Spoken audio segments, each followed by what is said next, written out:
It is time for today's big game breakdown. Let's go to the NBA for some playoff basketball tonight and talk about the Bucks and the Bulls. Game 2 showdown. Right now, looking at the WagerTalk live odds screen, I'm seeing Milwaukee painted -10 across the board. Total sitting at 225. There are a couple of 225 and a halves out there, mostly 225s as we speak. Look, game 1, neither team got to 100. Stayed 51 points under. The fourth quarter, about halfway through the fourth quarter, was 3-3 for that period. So even though the pace wasn't particularly slow, neither team shot the ball well. I mean, the Bulls scored 15 points in the final quarter. The big three of Chicago, DeMar DeRozan, Nikola Vucevic, Zach LaVine, combined 21 of 71, under 30% from the field. Chicago just 7 of 37 from three-point range.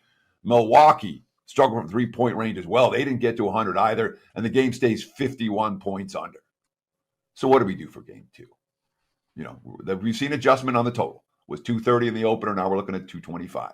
So the markets have made a move, and a significant move, to the under here.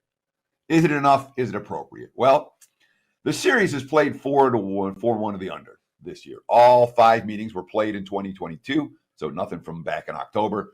The Bucks won all 5 straight up, 2 of them by 20 plus, 3 of them by single digits. But in those 5 games, Chicago Bulls averaged just 98 points per game, not that much more than they scored in game 1.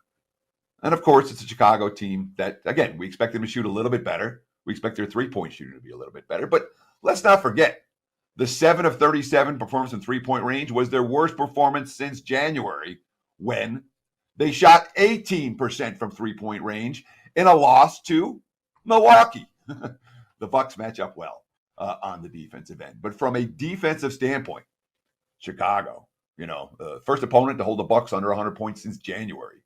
DeMar DeRozan's quote, "We went out there and showed it defensively. Offensively, I guarantee you we're not going to shoot like we shot on Sunday.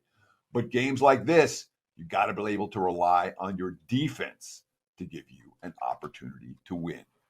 No argument taken unders here in the postseason. No argument taken unders where both teams have struggled offensively against their opponent.